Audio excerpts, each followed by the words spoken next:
Men of Iron. Chapter 4. He was a tall man, taller even than Miles's father. He had a thin face, deep-set bushy eyebrows, and a hawk nose. His upper lip was clean-shaven, but from his chin a flowing beard of iron gray hung nearly to his waist. He was clad in a riding gown of black velvet that hung a little lower than the knee, trimmed with otter fur and embroidered with silver goshawks, the crest of the family of Beaumont.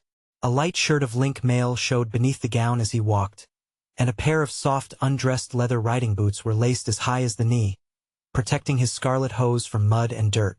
Over his shoulders he wore a collar of enameled gold, from which hung a magnificent jeweled pendant, and upon his fist he carried a beautiful Iceland falcon. As Miles stood staring, he suddenly heard Gascoigne's voice whisper in his ear, "Yon is my lord. Go forward and give him thy letter."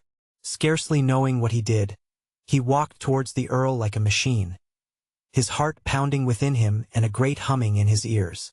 As he drew near, the nobleman stopped for a moment and stared at him, and Miles, as in a dream, kneeled and presented the letter. The Earl took it in his hand, turned it this way and that, looked first at the bearer, then at the packet, and then at the bearer again. "Who art thou?" said he, "and what is the matter thou wouldst have of me?" "I am Miles Falworth," said the lad in a low voice, "and I come seeking service with you." The Earl drew his thick eyebrows quickly together, and shot a keen look at the lad. "Falworth?" said he sharply. "Falworth? I know no Falworth." "The letter will tell you," said Miles. "It is from one once dear to you." The Earl took the letter, and handing it to a gentleman who stood near, bade him break the seal. "Thou mayst stand," said he to Miles. "Needst not kneel there forever." Then, taking the opened parchment again, he glanced first at the face and then at the back, and, seeing its length, looked vexed. Then he read for an earnest moment or two, skipping from line to line. Presently he folded the letter and thrust it into the pouch at his side. "So it is, your grace," said he to the lordly prelate, "that we who have luck to rise in the world must ever suffer by being plagued at all times and seasons. Here is one I chanced to know a dozen years ago, who thinks he hath a claim upon me, and saddles me with his son. I must e'en take the lad, too, for the sake of peace and quietness." He glanced around, and seeing Gascoigne, who had drawn near, beckoned to him. "Take me this fellow," said he, "to the buttery and see him fed, and then to Sir James Lee and have his name entered in the castle books. And stay, sirrah," he added. "Bid me Sir James, if it may be so done, to enter him as a squire at arms. Methinks he will be better serving so than in the household, for he appeareth a soothly rough cub for a page." Miles did look rustic enough, standing clad in frieze in the midst of that gay company, and a murmur of laughter sounded around, though he was too bewildered to fully understand that he was the cause of the merriment. Then some hand drew him back. It was Gascoigne's. There was a bustle of people passing, and the next minute they were gone, and Miles and old Dickon Bowman and the young squire were left alone in the anteroom. Gascoigne looked very sour and put out. "Murrain upon it," said he. "Here is good sport spoiled for me to see thee fed. I wish no ill to thee, friend, but I would thou hadst come this afternoon or tomorrow. Methinks I bring trouble and dole to everyone," said Miles, somewhat bitterly. "It would have been better had I never come to this place, methinks."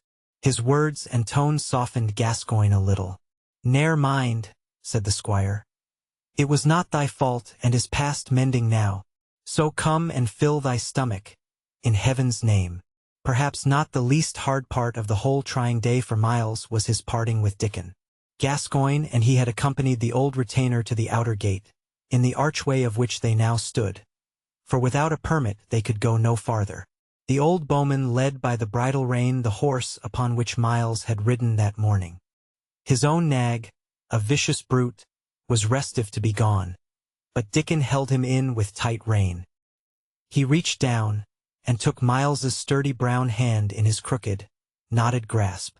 "Farewell, young master," he croaked tremulously, with a watery glimmer in his pale eyes. "Thou wilt not forget me when I am gone?" "Nay," said Miles, "I will not forget thee." "I said the old man, looking down at him and shaking his head slowly from side to side. "Thou art a great tall sturdy fellow now, yet have I held thee on my knee many and many's the time, and dandled thee when thou wert only a little weeny babe. Be still, thou devil's limb!" He suddenly broke off, reining back his restive raw-boned steed, which began again to caper and prance. Miles was not sorry for the interruption. He felt awkward and abashed at the parting, and at the old man's reminiscences, knowing that Gascoigne's eyes were resting amusedly upon the scene, and that the men-at-arms were looking on. Certainly old Dickon did look droll as he struggled vainly with his vicious high-necked nag.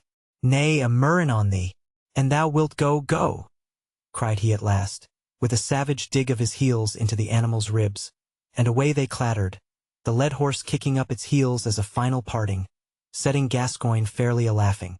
At the bend of the road the old man turned and nodded his head. The next moment he had disappeared around the angle of the wall, and it seemed to Miles, as he stood looking after him, as though the last thread that bound him to his old life had snapped and broken. As he turned he saw that Gascoigne was looking at him. "Dost feel downhearted?" said the young squire, curiously. "Nay," said Miles brusquely. Nevertheless his throat was tight and dry, and the word came huskily in spite of himself.